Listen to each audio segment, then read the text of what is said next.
Can I take you back to the really early days and your first performances? Was that at home or was that in church when you'd stand up and sing?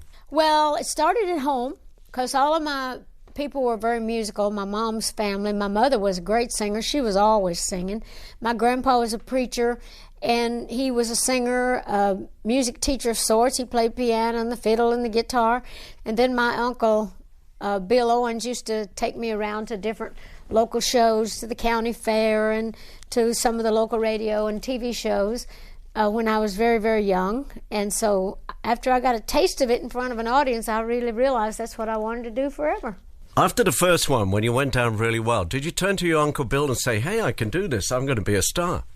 I did say that. In fact, when I was about 10, when I went on the Cass Walker show, it was a man that owned a bunch of supermarkets, and he had a radio show and a TV show. So his radio show was done in a little theater, and there was a crowd there. So I sang my song, and I got an encore, and I didn't have another song ready, so I just kept singing that same song over and over and over. I thought, wow, this is something else.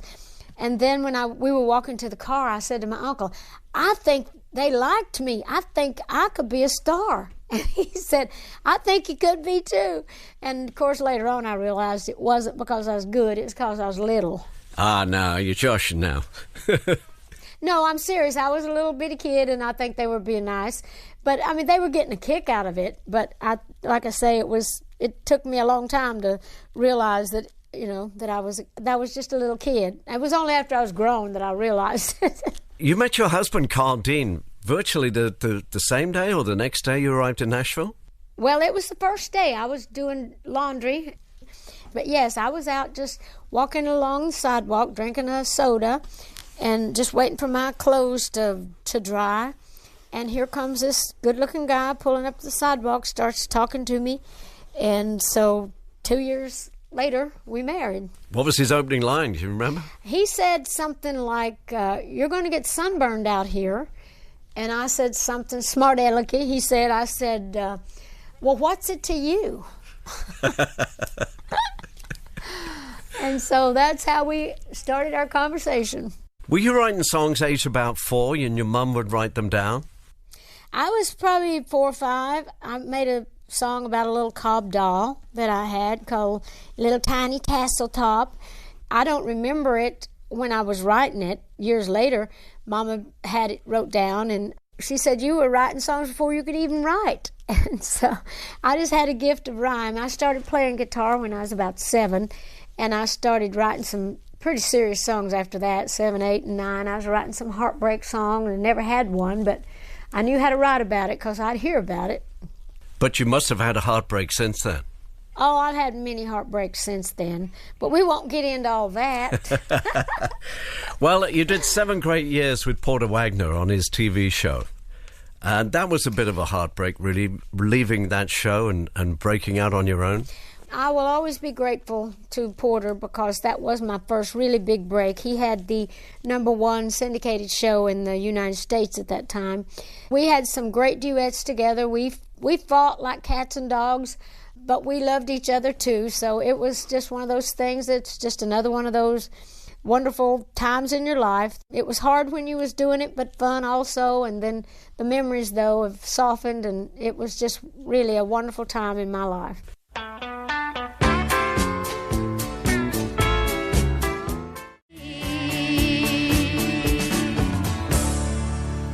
When did you write that song, I Will Always Love You? I wrote that song because I was trying to go out on my own, and Porter was having a real hard time with it. He was giving me a lot of grief, and we were having a lot of fights about the fact that I wanted to leave the show and get out on my own. And so we had fought over that for a long period of time, and I thought, you know what, he's never going to listen to me, he's never going to hear me, and he's certainly never going to agree, and I didn't really want to go with just such horrible feelings. So I went home and I thought, well, what do you do best? You write songs. Why don't you sit down and write what you feel? So I just sat down and wrote the song, and it just came right out of my heart. Went back the next day and said, Porter, sit down. I want to sing you a song just so you know how I feel. And so I sang I Will Always Love You, and he started to cry. And after I finished, he said, well, that is the best song you've ever written, probably one of the best songs I've ever heard. And you can go, if you feel that strong about it, and providing I get to produce that record. So he produced I Will Always Love You, and that was when it all started to soften and to make sense. And so that's how and why and where that song came from. That's a pretty lovely way to say thank you and goodbye to someone. Yeah, well, I had to go, and I was grateful, but I couldn't stay there forever. You didn't have to say no to Elvis Presley recording it, though, did you?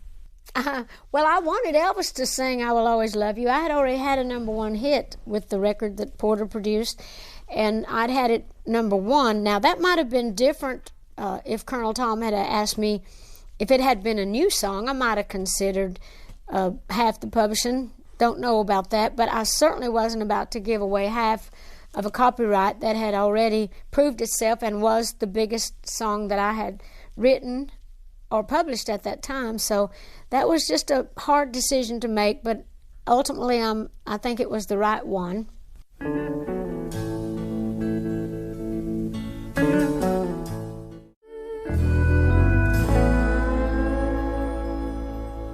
Dolly Parton with that wonderful song, I Will Always Love You. How did you learn so quickly the way that the music business worked? Well, you don't learn quickly, or quick enough, I guess, but I saw early on so many people that were really big stars that were just squandering their money and not being smart, letting other people make all their decisions, and I thought, I don't want to do that. I want to own my stuff. I want to publish my songs. I want to be part of any decisions that are made for me. So that's one of the reasons that Porter and I used to fight all the time, because I knew exactly what I wanted out of my career, and he wanted me to have what he thought was best for me. So we would go back and forth with that. But I was stubborn, he was stubborn, but I've been stubborn all my life when it comes to what I believe. And some of the other songs, Here You Come Again, your first ever million seller. Do you remember, when that was really becoming successful? Yes, I remember every single thing about that, because that was back when I had just left Porter's show, and I was wanting to expand my horizons, if you will, and I wanted to have big-time management. I wanted to do all sorts of things, and so everybody was telling me I was making a big mistake leaving Porter's show, period. And then I flew to New York and talked to RCA Records, because Porter had told me that they were going to drop me from the label if I left his show. So I thought, well, if that's true, then I'm going to have to be looking for a label. So I flew up there and talked to the heads of RCA, and they said, absolutely not. We'd love to keep you. So I knew that wasn't true. So then I also made some connections. Mac Davis, my friend, one of the greatest writers of all time, he had given me some names of some management people in L.A. and recommended different people, and said that I should talk to Sandy Gallen, who was his manager at the time. And so I got with Sandy, and Charles Koppelman at that time was a man that had a great ear for music, and he brought that song to me, several songs, and I was playing it at the house back in Nashville, because I'd either had the tape, brought it back, or they sent it. I don't remember that part, but I just remember I was playing it at the Den, and my husband, who has a great ear for music, he said, that's your hit song right there.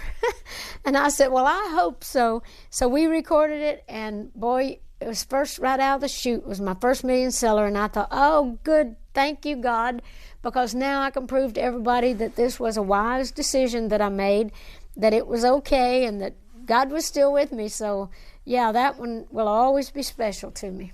Wonderful story. Thank you.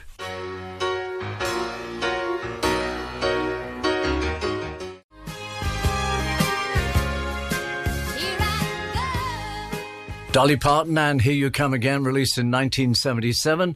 And before that, my chat with Dolly on Radio 2 in 2014.